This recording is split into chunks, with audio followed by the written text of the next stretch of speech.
Hey guys, it's your boy Progress, and today I've got a pretty important video in terms of exposing Dax for stuff that he's done. Once you see the stuff that I talk about, you'll understand why. If you didn't watch the last video I did do on Dax, you can go ahead in the description and there'll be a link there to go and watch that video. Also, if you guys want to follow me on social media stuff, I do have a Twitter and an Instagram, which are on screen now. So if you want to go follow those, then yeah, go ahead. There are two main things that I will be talking about in this video. The first one being where Dax scammed another rapper out of $400 last year, and the second part is going to be talking about how Dax actually stole a Lil Peep verse and is trying to get fame off of people's death. But as I said, let's start off with the part where he scammed someone. The situation where Dax scammed an artist out of $400 starts with a rapper named Dario Santana. Dario wanted to do a feature with Dax from a time when Dax was actually doing features for less than normal, so his team advised that he go and talk to Dax's manager about doing that, so that's what he did. The red flags start from the immediate first thing that him and the manager speak of, which is that Dax's manager does not give a clear amount that the lowered price is.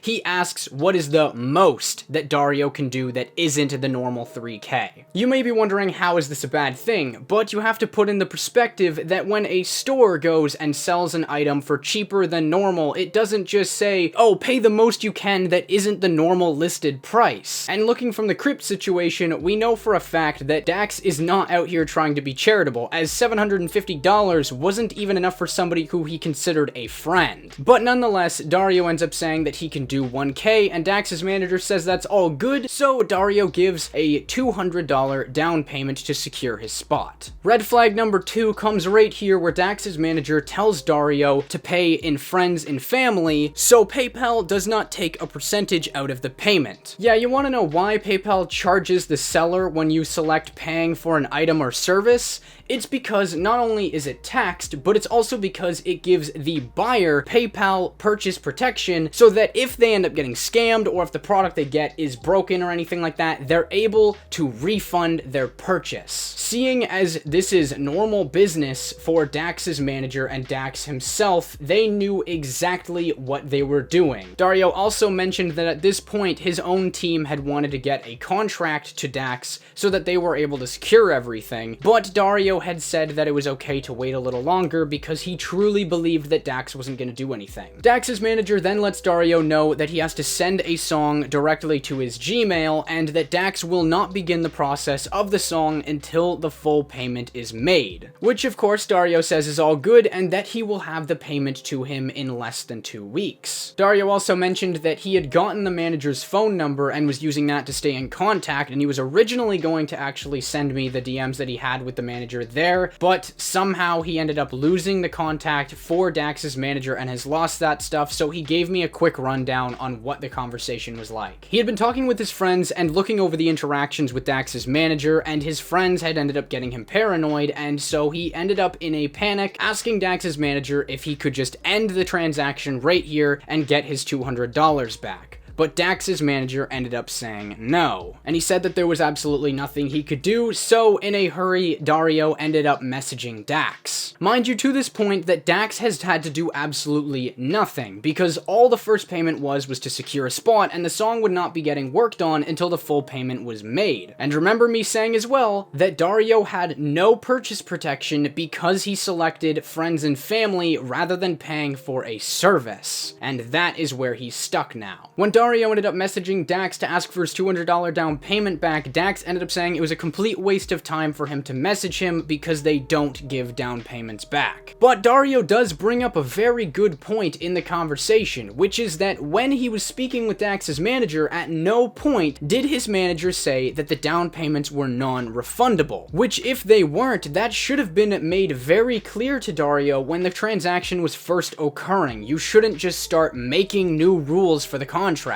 Dario then became upset and told Dax that he looked up to him and he just couldn't believe that he'd actually do this to him. Which Dax responded to him by saying, "Finish the feature or you lose your money. It's business." Flag number 3. when Mr. I Call My Fans Family ends up saying to you that you either complete the feature or he steals your money, you fucking run, okay? You take the L to the bank account and you get the fuck out of there, cause it only got worse from here. Dario then, not knowing what else to do, asks that if he continues to make the payments, will Dax hold up to his side of the agreement, and of course, Dax agrees, cause what, is he gonna lose out on more money? Dario also added as a side note that he's very embarrassed with himself that he even let this happen in the first place, and that Dax was making him feel very comfortable and confident with the situation, and he began to give him another $200 added to the payments for the full 1K because Dax had basically made him feel as if he could trust him. Red flag number 4 is where Dax uses manipulation by saying that this could possibly be the biggest feature that Dario ever gets and that his friends are just getting to his head. Dario at this point was then trying to get Dax down to his studio so he was able to sign a contract to ensure that this deal would go through properly, and also that if he went down and signed the contract, he would pay him in full right there. But of course, Dax said for him to drive down to the location, it would charge him even more. Dax also kept saying that he is confused as to why the team is so paranoid because this is how shit works, lol lol. Dario ended up asking how much it would be to get him there in person, and Dax said that he would record in studio for $2,000. So now the deal has changed, but notice how it's okay to change the situation when it gives Dax more money. Oh, but refunding somebody because they don't want to finish a transaction, oh no, you can't break the deal on that. You can only change the deal when it's in favor of Dax. They then go and make arrangements for when it'll all happen and when they'll meet at the studio, and Dario ends up saying that he doesn't need Dax to record there, he just needs him there to sign the contract and to discuss other deals. He also makes sure that he wants to have the contract solidified before he just hands Dax over the rest of this money. Which of course this makes Dax upset, and he says that he doesn't want to drive all the way out to somewhere just to discuss business. Wow guys,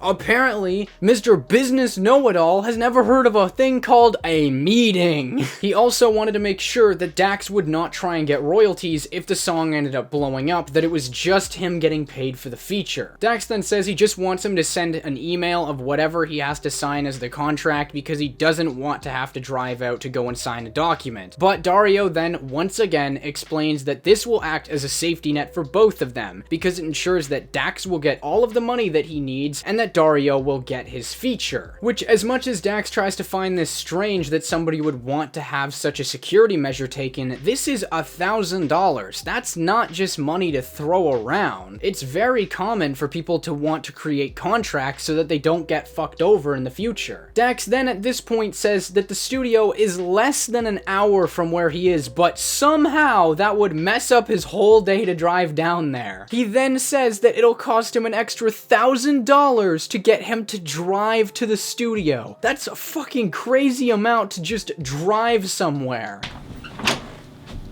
Oh, yeah, hey Steven. Oh yeah, hey Mark. I just wanted to actually let you know that we will be having a meeting this Thursday. Okay, yeah. But it is out of town. Ooh, it's out of town? I don't know if I'm gonna be able to do that. Oh, no, don't worry. We'll be paying for the gas and stuff like that, so just write down how much it costs you when you're done. No, I don't think you understand. I don't know if you're gonna wanna pay for my gas. Okay, what's that? Dude, you don't even understand, okay? I get ultra, octane, hyperactive, super overload fucking why don't fuel, you just get okay, Mark? Steven, you're not going to be able to afford that shit, alright? And I'm going to make sure that if this company ever tries to make me go to a fucking meeting again, Steven, I'm done with you, okay? I'm done with your shit. Why did we hire this guy? But nonetheless, Dario agrees and says that having to pay $2K overall is still less than the normal $3K it would, so it's worth it to him. Dario says that when he gets there, he will give him the rest of the $1,000, and then from that point on, he'll begin to work on giving him an extra $1,000, which, of course, Dax gets defensive and says no. He wants the full $1,000 right there, right now, before he leaves at all. Which makes absolutely no sense, because Dax, you're driving to the place to sign a contract to be able to get you your money. Why would he pay you before then? What's the point of the contract if he's already given you the money before you've signed anything? This whole thing would be solved if Dax would just sign the fucking papers so that neither of them would be able to make changes to the deal anymore. But alas, Dario ends up asking if he just wants the last $600 of the original $1,000, and Dax then thinks that it's $800 he still owes, but Dario shows proof that he has paid the other stuff. But Dax changes his mind once again and says, no, I want the full 2K right now, before I go anywhere. Even though the original deal was that he would get 2 weeks to pay for the first original $1,000. Because remember, Dax is not going to the studio to record, he's just going to sign a contract. Meaning that technically, Dario should still be given the original 2 weeks that were agreed upon, and Dax wouldn't be entitled to anything else because Dario is still in the payment stages with no song being made yet. Dario then said that at this point everything was getting so confusing that he had originally planned with his team that they were gonna send over a contract to Dax through Gmail just to get it done and good, but then they started noticing that other features Dax was doing were coming out, and they realized they weren't gonna get Dax putting his all into their work, especially with how much had already been done. So they ended up just dipping out at the $400 point, and that's where it was left.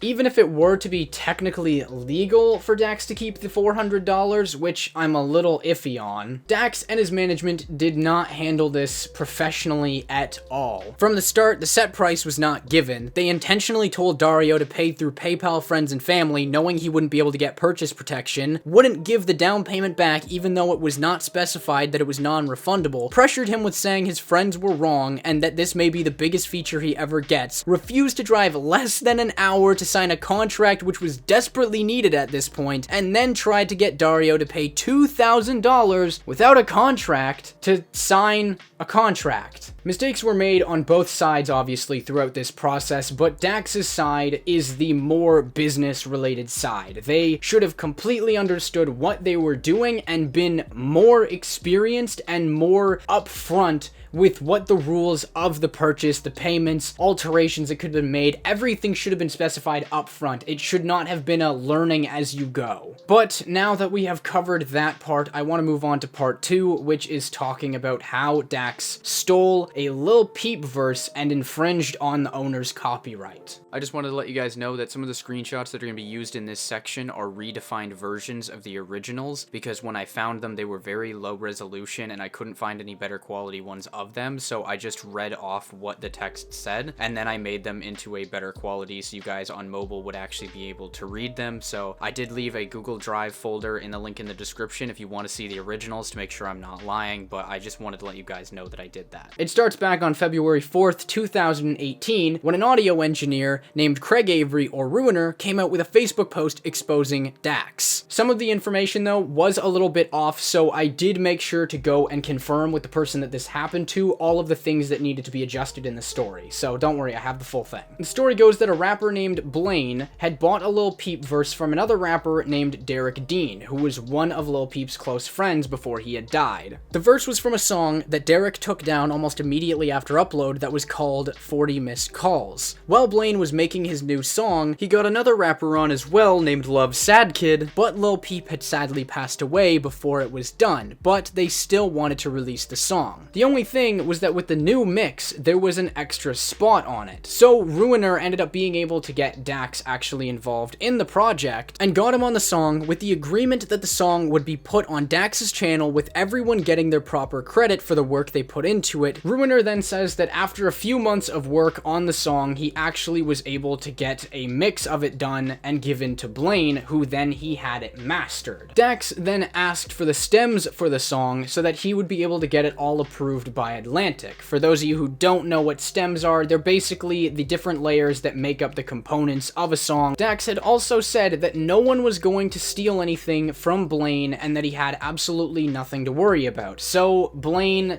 thinking that nothing could go wrong, ended up giving the stems to Dax, and then things went wrong. Dax took the Lil Peep hook, got a brand new producer to make a new beat for the song, got the producer to mix Lil Peep's hook again, deleted everybody else's verses off of the song, and recorded 2 new verses to put on in their spots instead. And to make things worse, Dax ended up actually recording a music video for the new version of the song, and where Peep's verses were, he stole footage from Lil Peep's photographer and used those. And obviously, Lil Peep's photographer was pretty vocal about why he was mad on Instagram. During this whole process, Dax did not tell anybody that he was doing this because it all happened so quickly. He fucked over everyone involved to try and make money off of Peep's death. To make matters worse, screenshots actually ended up coming out where Dax said that he didn't care that he had done any of this, because once he found out that the Peep verse had been used in a previous song, in his eyes, it shouldn't count as being original, and his agreement with them just shouldn't matter anymore, because he only wants to make music that changes the world.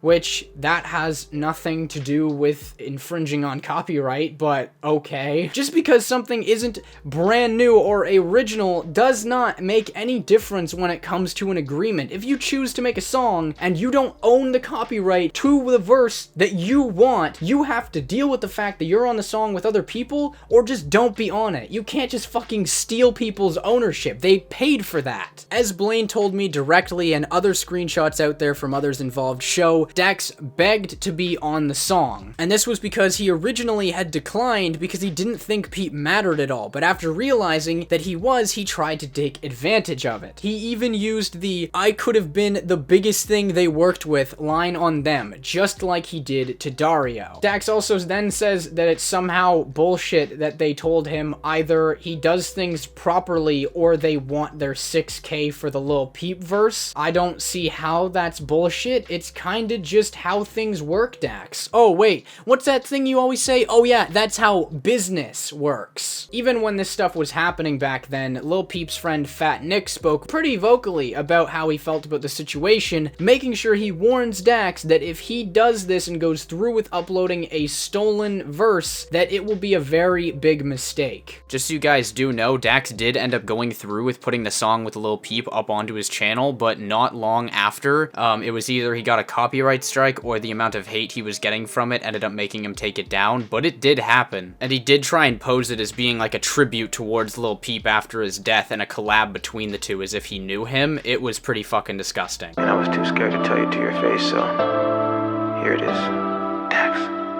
All of this stuff makes even more sense and actually makes something look worse when you realize that the XXXTentacion tribute that Dax had also uploaded, well, first off, now it makes it look very bad that Dax spray paints Peep's name on the wall, but if you look even in the description of the tribute to XXXTentacion after his death, which mind you, a tribute is supposed to be dedicated to them and who they were as a person, well, Dax ends up letting us know in the description of even that video that the song had been written months prior and was actually about his own personal experiences. He plays everybody who he comes in contact with, and that is very obvious. Clout chasing isn't a positive term, and you, Dax, are a perfect example as to why it never will be one. But yeah, that's gonna probably have to do it for today's video.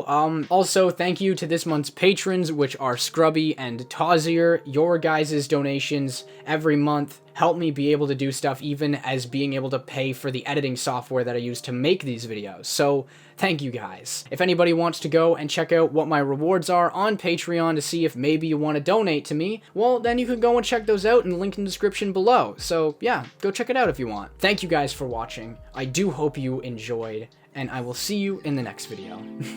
Goodbye. They ain't see me down, now on top, bitch. I might fuck around, made it sound like fun, bitch. Bring it up and down.